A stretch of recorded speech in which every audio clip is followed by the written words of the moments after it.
वो तो प्रधानमंत्री ने कहा था कि कॉन्स्टिट्यूशन की किताब उठाकर प्राइम मिनिस्टर मोदी ने अपने सर को लगाकर कहा था, कौन संविधान में तो नहीं लिखा हुआ है। संविधान में लिखा हुआ है कि India it is Bharat secular socialist democratic Republic रहेगा। तो अब ये अगर बनाना चाहते हैं तो हो सकता बनाना चाहेंगे। वो चाहते हैं कि इंडिया, हिंदुस्तान, भारत, इंडिया एक रिलीजियस कंट्री, थियोक्रेटिक कंट्री बन जाए, और इसीलिए ये कैब का बिल लाए हैं। सीएबी का बिल जो लाने का मकसद क्या है कि हिंदुस्तान को एक थियोक्रेटिक कंट्री बना दिया जाए। हिंदुस्तान में और इजराइल में और उस वक्त के ओडिशा में कोई फर्क नहीं रहेगा। आप ये जो बिल सरकार ने लाया है, जो मीडिया के रिपोर्ट्स के मुताबिक, मीडिया के रिपोर्ट्स में कहा गया कि जो नॉर्थ ईस्टर्न स्टेट्स को उससे एग्जम्प्ट रखा गया है, यही है ना।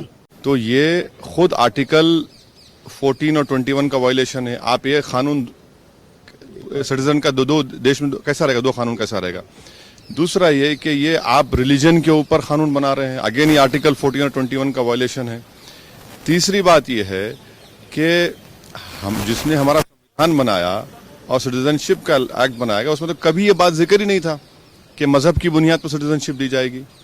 चौथी बात ये, अगर कोई एथिस्ट होगा क्या करेंगे आप, और अगर कोई कहेगा कि मुझे पॉलिटिकली विक्टिमाइजेशन है, उसका क्या करेंगे आप। पांचवी बात यह है कि हम लोग नॉन रिफ्यूलेंट डॉक्ट्रिन को मानते हैं, और आईसीजे में हमने कुलभूषण का केस लड़ा। क्यों लड़ा? क्योंकि हमारे पास रूल ऑफ लॉ है, एक हाई मॉरल ग्राउंड है। इस तरह के कानून बनाने के बाद पूरी दुनिया में हमारा एक मजाक होगा अगर ऐसा कानून बनता है।